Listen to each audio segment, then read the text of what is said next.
बिस्मिल्लाहिर्रहमानिर्रहीम। अस्सलाम वालेकुम नाज़रीन, आप यूट्यूब चैनल देख रहे हैं। मैं इमरान खान हूँ। सबसे पहले इमरान खान साहब ने क्या कहा जेल से वो आप सुन लीजिए। डोनाल्ड ट्रंप जो है वो आज हलफ उठाने जा रहा है। यानी अभी जब मैं आपसे ये बात कर रहा हूँ तो चंद घंटों के बाद आपको ये खबर आ जाएगी कि डोनाल्ड ट्रंप ने अमेरिका के 47वें सदर का हलफ उठा लिया है। एक दिन पहले डोनाल्ड ट्रंप ने जो अनाउंसमेंट्स की उसने खतरे की घंटी बजा दी है पूरी दुनिया के लिए, अमेरिका की एस्टेब्लिशमेंट के लिए और अमेरिका की जो पुरानी हुकूमत गई है उनके लिए भी। यानी डोनाल्ड ट्रंप अपनी पॉलिसीज के साथ आ रहा है, पहले से ज़्यादा तगड़े तरीके से आ रहा है और वो और उसकी टीम पहले से मुख्तलिफ भी है। अब इस पर हम बाद में बात करते हैं। इमरान खान साहब ने एक बात बड़ी क्लियरली ये कह दी है, एक मरतबा फिर कह दी है कि मैंने डील कोई नहीं करनी। ये अलीमा खान साहबा गई थी, कुछ सहाफ़ी भी गए थे, वो भी मिले थे और वकील भी मिले थे। इमरान खान साहब का आज केस एक और लगा हुआ था अदालत के अंदर, तो वहाँ इमरान खान साहब को मौका मिला बात करने का। तो अलीमा खान ने बाहर आकर बताया कि इमरान खान कह रहे हैं कि मुझे सज़ा इसलिए सुनाई गई कि मैं कोई डील कर लूँ। इमरान खान का कहना है कि कोई डील नहीं कर रहा, जितनी देर जेल में रखना है, जितने मर्जी ऐसे जजेस लाकर बिठा दें, मैं डील डूल नहीं करूँगा, मैंने कोई डील नहीं करनी और मैं मुकदमात का सामना करूँगा। मुझे सज़ा इसलिए सुनाई गई है कि कोई डील कर लूँ। इस फैसले का मुज़ाकराती कमेटी से कोई ताल्लुक नहीं है। यानी इमरान खान साहब मुज़ाकरात के हामी हैं। आज पॉलिटिकल आदमी है ना, तो वो हमेशा से और हमेशा ये रहेगा कि वो टेबल टॉक का हामी रहे और इमरान खान साहब भी ऐसे ही हैं। लेकिन साथ ही साथ वो डील नहीं करना चाहते। इमरान खान साहब रास्ता दे सकते हैं, मुज़ाकरात कर सकते हैं, डील नहीं कर सकते। इमरान खान साहब ये जानते हैं कि मैंने डील की तो मेरा हशर वही होगा जो नवाज शरीफ का हशर हो गया इस पाकिस्तान के अंदर। बेड़ा गर्क होगा नवाज शरीफ का, अपनी भी दोनों सीटें हार गया और कुछ पल्ले भी नहीं रहा। हालांकि इमरान खान साहब ने इस मुल्क में रिकॉर्ड लगाया हुआ है, 5 सीटों से इलेक्शन लड़ा और 5 जीत गए। उसके बाद दोबारा जिमनी इलेक्शन हुए, जितने सीटें लड़ी वो 1-2 छोड़ दी, पता नहीं वहां क्या हुआ था। लेकिन मुझे यहां तक याद है कि इमरान खान साहब अब तक की तारीख में सबसे ज्यादा इलेक्शन जीतने वाले मेंबर कौमी असेंबली बने हैं। बहरहाल अलीमा खान साहबा ने मजीद बताया कि इमरान खान चाहते थे कि यह केस हाईकोर्ट में जाए और अब यह केस हाईकोर्ट में जाएगा। उन्होंने 2 मुतालबात पर बात करने को कहा है और वो वही मुतालबात है जो इमरान खान साहब कहते हैं कि जी जुडिशल कमीशन बनाए, और दूसरा इमरान खान साहब कहते हैं जी के जो बेगुनाह कैदी हैं जिनको सियासी नौयत के केसेस बनाकर जेलों में बंद किया हुआ है उनको रिहा किया जाए। बुशरा बीबी को सहूलतकारी पर 7 साल की सजा सुनाई गई। ये भी तो बताएं कि ये कौन सी सहूलतकारी है। इस केस में जरदारी और नवाज शरीफ नहीं है, लेकिन बानी पीटीआई और बुशरा बीबी को सजा दे दी गई है। नाज़रीन, आपको पता है कि लाहौर में 200 कनाल का एक बिलावल हाउस है, उसके बड़े चर्चे और बड़ा रोला पड़ा हुआ है और ये बैरिया टाउन के अंदर है। बैरिया टाउन के अंदर जो एक कनाल है ना, वो भी बहुत महंगा है आजकल। यानी अगर आपने 1 कनाल का घर लेना है बैरिया टाउन में तो आपको 15 करोड़ रुपए तक का मिल सकता है और 10 करोड़ रुपए तो नॉर्मल कीमत है। तो ये इतना महंगा घर है लाहौर के अंदर बैरिया टाउन में, और वो बड़ा पोश एरिया बना हुआ है, बड़ी ज़बरदस्त सिक्योरिटी उन्होंने लगाई हुई है, अपना बिजली का निज़ाम लगाया हुआ है, अपना पूरा एक गेटेड कम्युनिटी है। तो बैरिया टाउन के अंदर फैसिलिटीज़ भी हैं, कमर्शियल एरियाज भी हैं। तो वो एक अलग शहर ही उन्होंने डेवलप किया हुआ था मलिक रियाज साहब ने वहाँ पे। तो वहाँ बिलावल का इतना बड़ा घर कैसे बन गया, कभी किसी ने सोचा है? ये उसी दौर की बात है जब बिलावल हाउस बन रहा था लाहौर में बैरिया टाउन के अंदर। जिस वक्त कराची के अंदर मलिक रियाज साहब जो है वो ज़मीन एक्वायर कर रहे थे बैरिया टाउन कराची के लिए, और उसी पे बाद में मलिक रियाज को 460 अरब रुपए का जुर्माना भी हो गया था। अब ना किसी ने जरदारी को पूछा, ना किसी ने मुराद अली शाह को पूछा, उनमें से एक सदर है, दूसरा वजीर आला है, और मलिक रियाज को जुर्माना कर दिया। ठीक है, अच्छा किया, जुर्माना किया। और उसके बाद यही मलिक रियाज नवाज शरीफ के बेटे से प्रॉपर्टी खरीदते हैं दुगनी कीमत के ऊपर, और वो भी नवाज शरीफ मलिक रियाज को बुलाकर कहता है कि मेरा बेटा मुश्किल में है, आप उससे 1 हाइट पार्क खरीद लें, और फिर ये खरीद लिया जाता है। अब मुझे एक बंदे ने फोन करके क्लेम किया, मैं उसको कंफर्म नहीं कर सकता, लेकिन इसके ऊपर तहकीकात करनी चाहिए। अगर किसी के पास भी कोई इंफॉर्मेशन है तो वो जरूर मेरे साथ शेयर करें। मैं मलिक रियाज साहब के जो सोर्सेज हैं अगर वो भी ये बताना चाहते हैं तो मुझे जरूर बताएं। मेरी इंफॉर्मेशन जो मुझे एक बंदे ने बात बताई है, अभी उसके ऊपर तहकीकात होना बाकी है, लेकिन क्लेम एक बंदे ने मुझे ये किया कि ये जो नवाज शरीफ के बेटे को दुगना पैसा दिया गया बरतानिया में मलिक रियाज के बेटे की कंपनी की जानिब से, ये इसमें मनी लॉन्ड्रिंग का वो पैसा शामिल था जो यहां पे मलिक रियाज को दिया गया नवाज शरीफ की जानिब से, जो लूटमार का पैसा था। और ये पैसा था जो जाली आईपीपीएस लगाए गए पाकिस्तान में। यानी बहुत बड़े बड़े कमीशन इन्होंने कमाए ना आईपीपीएस लगा के। ये जो आईपीपीएस जिनकी कीमत अभी भी आप चुका रहे हैं, 1 यूनिट आप बिजली इस्तेमाल करते हैं, 3 यूनिट के आप पैसे देते हैं। उसकी वजह क्या है?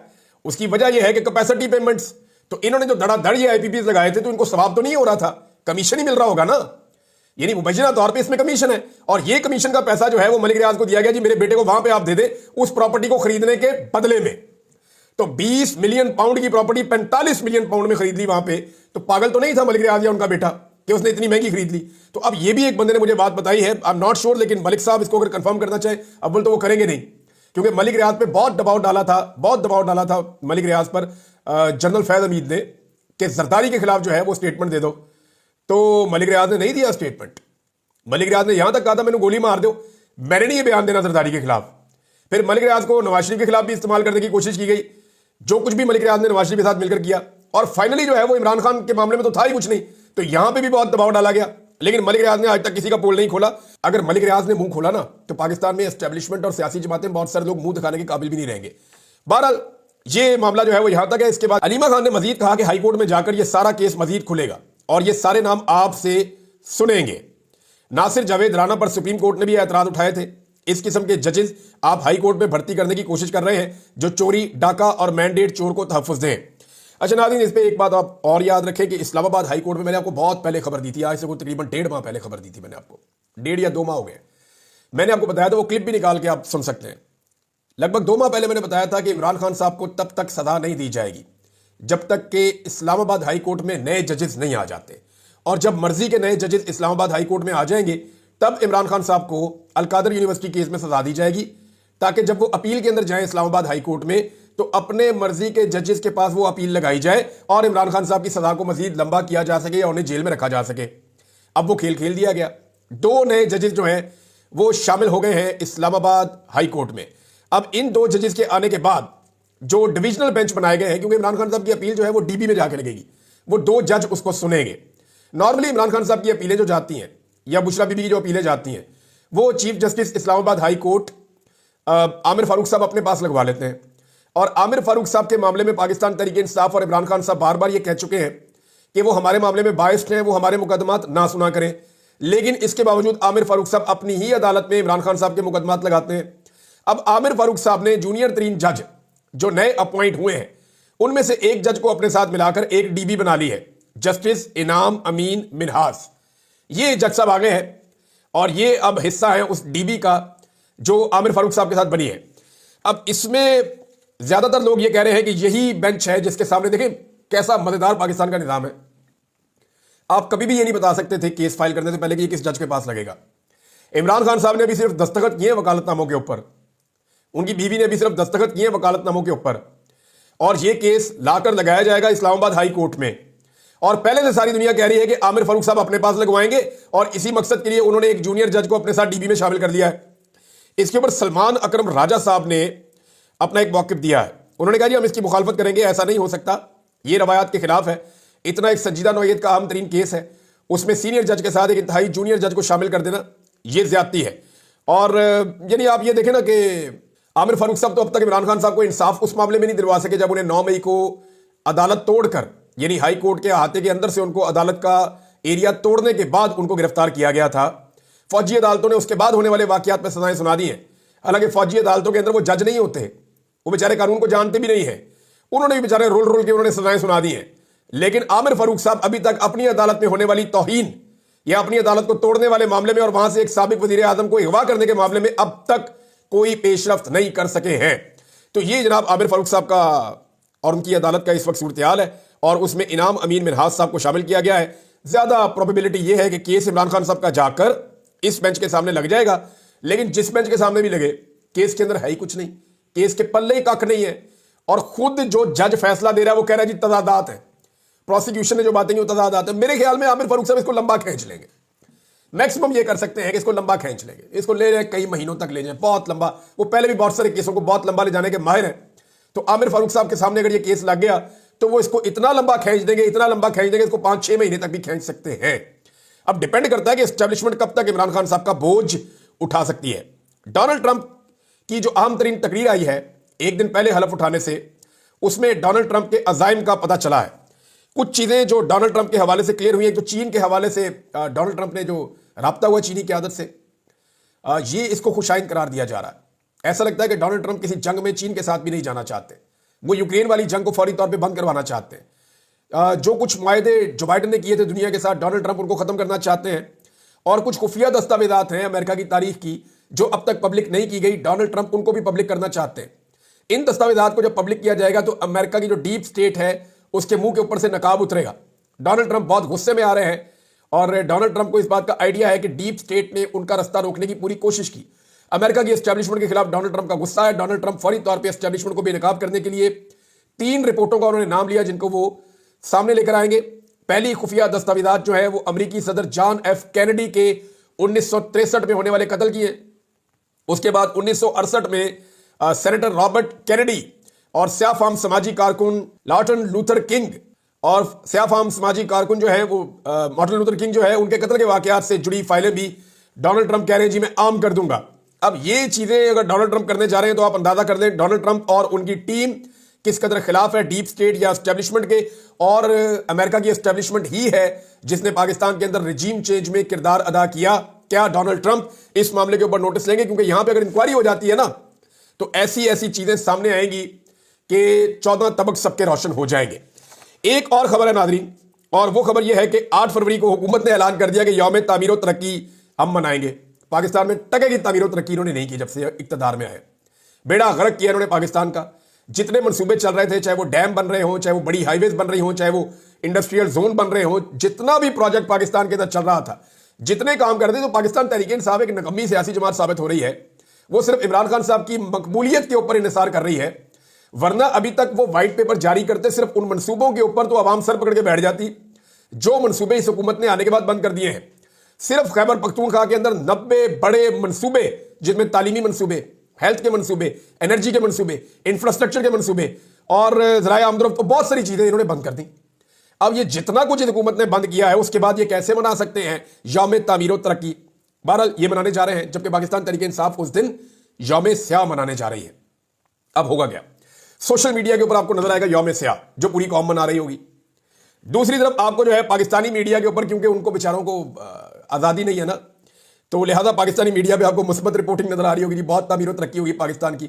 आपको शहबाज शरीफ का चमकता चेहरा, नवाज शरीफ का दमकता चेहरा, और टिकटॉकर्स आपको नजर आ रही होगी, कोई इत्ते जा रही है, कोई इत्ते चप्पी पा रही है, कोई इधर से निकल रही है, कोई इधर से म्यूजिक चल रहा है, कोई स्लोमो आ रहा है। आपको यही सारा कुछ जनाब उसके अंदर नजर आएगा। अब अंदाजा कर लें कि पंजाब पाकिस्तान का सबसे बड़ा सूबा है।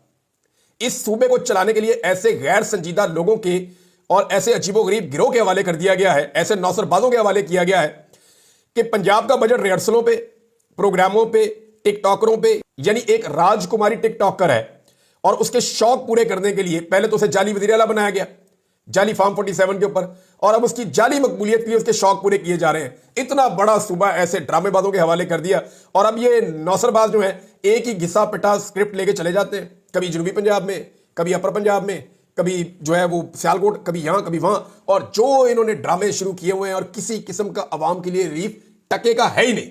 जितने वादे इन्होंने अवाम के लिए किए थे वो सारे के सारे वादे इन्होंने तोड़ दिए हैं। अब सिर्फ झूठी तसल्लियां दे रहे हैं कि हम ये करने वाले हैं और वो करने वाले हैं। अवामी फलाह के तमाम मंसूबे बंद हो चुके हैं। इनके पास कोई अवाम को देने के लिए ना प्लान है, ना अवाम को देने के लिए कोई रिलीफ है। 300 यूनिट तक की बिजली इन्होंने मुफ्त देनी थी और 100 यूनिट वाले की इन्होंने कमर तोड़कर रख दी है। कोई प्रोजेक्ट इन्होंने मुकम्मल नहीं किया, और जिस प्रोजेक्ट का भी इन्होंने नाम लिया था वो सिर्फ उसके इश्तिहार छपे हैं और कुछ नहीं हुआ। और इन्होंने ड्रामे करने हैं रोजाना की बुनियाद के ऊपर, इन्होंने टिकटॉक बनाने हैं, उसके अलावा इनका कोई और शौक नहीं है। और अभी इकट्ठे होकर बैठे मियां साहबान, फैसला जो हुआ उसके असरात अब नजर आना शुरू हो गए। यानी हुकूमत जो है वो पाकिस्तान तहरीक इंसाफ के मुतालबात जो तहरीक इंसाफ ने किए उनसे भाग गई है। यानी हुकूमत का इख्तियार ही नहीं है, अव्वल तो बहुत कमजोर हुकूमत है। अब अगर एस्टेब्लिशमेंट ने हुकूमत के सर में डंडा ना मारा कि भाई इनके मुतालबात मानो, तो फिर ये मुतालबात तो हुकूमत भाग गई, क्योंकि नवाज शरीफ ने साफ कह दिया है अपने लोगों को कि मैं पहले ही अपने पांव पे कुल्हाड़ा मार चुका हूं, बेड़ा गर्क पहले ही हो गया है। अब अगर पाकिस्तान तहरीक इंसाफ की बातें मानी तो ये आपको ट्रैप कर रहा है इमरान खान, जेल से बैठ के आप लोगों के पल्ले कख नहीं बचेगा। अब पीटीआई जो है वो अगर जुडिशल कमीशन नहीं बनाती हुकूमत, जिससे वो पीछे हट रही है, और हुकूमत ये कह रही है कि हमें मजीद वक्त चाहिए, हो सकता है हुकूमत 1 हफ्ता 5 दिन और मांग ले, और हो सकता है पाकिस्तान तहरीक इंसाफ वो वक्त दे भी दे, लेकिन हुकूमत जुडिशल कमीशन बनाएगी नहीं, क्योंकि जुडिशल कमीशन बनाने में हुकूमत का सारा बयानिया बढ़ जाता है। 26 नवंबर के कत्लेआम का जवाब इनके पास है नहीं, पूरी दुनिया में आवाज उठ रही है। 9 मई को जो कुछ भी हुआ उसके ऊपर इन्होंने जो उसके बाद किया उसका भी जवाब इनके पास नहीं है। इमरान खान को क्यों और किसने और कैसे गिरफ्तार किया, किसके हुक्म पे गिरफ्तार किया, जब उनको अगवा किया गया इस्लामाबाद हाई कोर्ट से, इसका जवाब भी किसी के पास नहीं है। अब पाकिस्तान तहरीक इंसाफ के पास भी कोई रास्ता बचेगा नहीं, यानी उन्हें सिविल नाफरमानी की तारीख में जाना पड़ेगा पूरी संजीदगी के साथ, जिसको अभी तक पाकिस्तान तहरीक इंसाफ संजीदगी से नहीं देख रही, और नई अवामी तहरीक की तैयारियां तेज करनी पड़ेंगी। हुकूमत मजीद वक्त मांग सकती है, जैसा कि मैंने आपको बताया। नवाज शरीफ साहब ने एक फैसला किया कि जो बैरूनी दबाव आएगा इंसानी हुकूक के लिए, उसको एक सियासी हथियार बनाया जाए।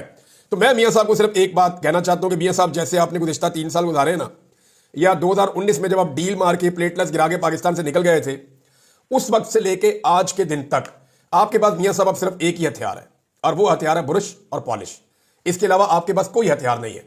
इसी हथियार का आपको इस्तेमाल करना पड़ेगा मियां साहब, दिन रात करना पड़ेगा मियां साहब, रफ्तार के साथ करना पड़ेगा मियां साहब, क्योंकि जिस वक्त आपने बूट पॉलिश छोड़ी, आपके इक्तदार का सूरज गरू। अब आप कोई बयानिया नहीं बना सकते, कोई किसी चीज को आप अपना हथियार नहीं बना सकते, आपका कोई नैरेटिव नहीं बनेगा। आपके पास सिर्फ पॉलिश होगी और आपके पास ब्रश होगा। आप पॉलिश करते जाएं, करते जाएं, करते जाएं, इससे आपके इक्तदार को थोड़ा बहुत टूल मिल जाएगा। शहबाज शरीफ साहब को पॉलिश ज्यादा तेज करनी पड़ेगी, क्योंकि आदिल बाज़ई वाला जो केस है, उस केस में जो बयान हल्फी जमा करवाया गया था वो इनके शरीफ बरादरान के खाते पड़ गया। वहां पे अदालत ने फौरी तौर पे हुक्मनामा जारी किया। वहां पे इलेक्शन कमीशन की बड़ी सुबकी भी हुई है, और सुप्रीम कोर्ट ऑफ पाकिस्तान ने क्लियरली कहा, मंसूर अली शाह साहब की अदालत थी, आयशा मलिक साहबा थी, उन्होंने कहा जी ये क्या है, और ये तो जानिबदारी है, और संजीदा सवालात खड़े कर दिए सुप्रीम कोर्ट ऑफ पाकिस्तान ने इलेक्शन कमीशन ऑफ पाकिस्तान के कंडक्ट के ऊपर और उनकी जानिबदारी के ऊपर। और साथ ही साथ ये भी हुक्म दिया है कि फौरी तौर पर जो बयान हल्फी वाला मामला है, इसके ऊपर फैसला किया जाए लोअर कोर्ट को। मामला क्या है कि आदिल बाज़ई ने केस कर दिया है नून लीगी क़यादत के ऊपर कि इन्होंने मेरा जाली बयान हल्फी इस्तेमाल किया है। और जाली बयान हल्फी का मतलब आप समझते हैं, शहबाज शरीफ साहब नाइल भी हो सकते हैं, नवाज शरीफ साहब नाइल भी हो सकते हैं। तो ये इनके सर पे दोबारा एक तलवार लटक रही है और सुप्रीम कोर्ट ऑफ पाकिस्तान से लटक रही है। आदिल बाज़ई जिसको ये सारे फंसा रहे थे, अब ये सारे उसके हाथ में आकर फंस गए हैं। नाज़रीन, एक और चीज, जस्टिस मंसूर अली शाह साहब की अदालत में एक केस लगा हुआ था। ये एक 3 रुकनी बेंच था जिसने इस केस को सुनना था। मैं सिंप्लीफाई आपको कर दूं कि जो टेक्निकल चीजें वो सारी जो कोर्ट रिपोर्टर हैं वो आपको बता रहे हैं, वहां से बहुत सारे वीलॉग्स और इन्फॉर्मेशन आ रही है, आपको मिल भी जाएंगी, लेकिन मैं आसान करके आपको बताता हूं। सुप्रीम कोर्ट में एक केस आया हुआ था जिसके अंदर एक मखसूस शिक है आइन की, उसकी तशरीह की बात की जा रही थी। अच्छा, इस शिक के साथ एक चीज तय हो जानी थी। मामला यह तय हो जाना था कि आईनी बेंच के इख्तियारात या आईनी बेंच जो है उसकी हैसियत क्या है, यानी जो मामला है वो दूसरे बेंचेस में जा सकते हैं या नहीं जा सकते। अब यह मामला वंस फॉर ऑल सेटल होने जा रहा था। अब अगर यह मामला वो 3 रुकनी बेंच सेटल कर देता तो इसके नतीजे में आईनी बेंच का जो गैर कानूनी या मनमाना इस्तेमाल है वो इस्तेमाल बंद हो सकता था। हुकूमत के लिए एक बंद बन सकता था हुकूमत के अज़ाइम के सामने, जो 2 नंबरी करते हैं अदालत को कंट्रोल करने के लिए। तो फौरी तौर पे जनाब ये अब बेंच ने कहा हुआ था कि पीर वाले दिन केस लगेगा, लेकिन कॉल लिस्ट जारी नहीं हुई। ये ऐसा कभी नहीं हुआ तारीख में। एक बेंच बैठा हुआ है 3 जजेस का। जस्टिस आयशा मलिक साहबा ने कहा यह कैसे हो सकता है कि 3 जजेस के मुकाबले में एक शख्स का दिमाग ज्यादा बेहतर काम कर रहा हो, चीफ जस्टिस का। यानी अब हुआ यह है कि ये जो बेंच 3 रुकनी बेंच था, इसने पीर वाले दिन 1 बजे केस लगना था, बाकायदा हुक्म जारी कर दिया गया था, लेकिन सुप्रीम कोर्ट ऑफ पाकिस्तान के हुक्म की खिलाफ वर्जी की गई एक इंतजामी ऑर्डर के जरिए से। सुप्रीम कोर्ट के ऑर्डर की खिलाफ वर्जी नहीं हो सकती, कोई इंतजामी ऑर्डर नहीं कर सकता। लेकिन जस्टिस याया अफरीदी ने खामोशी के साथ जस्टिस अमीनुद्दीन उनके साथ बैठे और जस्टिस मंसूर अली शाह साहब को आगाही नहीं किया, क्योंकि कमेटी के तीसरे मेंबर जस्टिस मंसूर अली शाह साहब है। जस्टिस मंसूर अली शाह को आगाही नहीं किया और दोनों ने बैठकर यह फैसला किया कि यह वाला जो केस है आईनी बेंच के हवाले से जो मामला तय होना है, इसको आईनी बेंच में मुंतकिल कर दिया जाए। अब आप अंदाजा करें कि जिसके बारे में मामला तय हो रहा है वही अपना मामला तय करेगा। यह इंसाफ का कत्ल नहीं है तो और क्या है। सारे के सारे वकला तंजीमें, सारे के सारे सीनियर वकला, सारे के सारे कोर्ट रिपोर्टर्स, सीनियर जर्नलिस्ट और जितने भी कानून को जानने वाले लोग हैं वो तमाम सर पकड़ के बैठे हैं कि सुप्रीम कोर्ट ऑफ पाकिस्तान में यह हो क्या रहा है, अदालत को मजाक बना दिया गया है। मुतीउल्लाह जान साहब इसमें लिखते हैं कि चीफ जस्टिस याया अफरीदी और आईनी बेंच के सरबराह जस्टिस अमीनुद्दीन ने कमेटी के रुकन जस्टिस मंसूर अली शाह को मुतला किए बगैर ही प्रैक्टिस एंड प्रोसीजर कमेटी का इजलास तलब करके सुप्रीम कोर्ट के हुक्म के खिलाफ आज वो बेंच तश्कील नहीं दिया जिसमें आईनी बेंच और रेगुलर बेंच के बीच इख्तियार समाज से मुतालिक बहस होना थी कि जनाब जो आम बेंचेज हैं उनके इख्तियारात क्या है और आईनी बेंच उनका इख्तियार क्या है। इसके ऊपर यह केस चल रहा था। अब इस केस को जानबूझकर नहीं चलने दिया गया और उसको वहां रेफर किया जा रहा है जो अदालत ही मुतनाज़े है। अब अंदाजा कर लें कि इस वक्त काजी फायद ईसा के जाने के बाद हमें ऐसा लगता था कि सुप्रीम कोर्ट ऑफ पाकिस्तान का माहौल बदलेगा, लेकिन सुप्रीम कोर्ट ऑफ पाकिस्तान का माहौल बिल्कुल वैसा ही है। सुप्रीम कोर्ट ऑफ पाकिस्तान एक चीज का ऑर्डर देती है, लेकिन क्योंकि वो ऑर्डर मौजूदा हुक्मरानों को और एस्टेब्लिशमेंट को सूट नहीं करता, तो वहां सुप्रीम कोर्ट के अंदर बैठे हुए जज साहिबान उस ऑर्डर को उड़ा देते हैं, यानी उसकी खिलाफ वर्जी कर देते हैं। अब ये एक अजीबोगरीब सिचुएशन बन गई है सुप्रीम कोर्ट में, और ये मामला यहां रुकेगा नहीं, ये मामला भी आगे चलेगा। वो लोग जो 26वीं आईनी तरमीम पे भी खामोश थे, वो भी अब चिल्ला उठे हैं कि अदालत की तौकीर खत्म हो गई है और ये अदालत को एक सर्कस में कन्वर्ट किया जा रहा है। अब तक के लिए इतने, अपना ख्याल रखिएगा, अपने चैनल का भी। अल्लाह हाफ़िज़।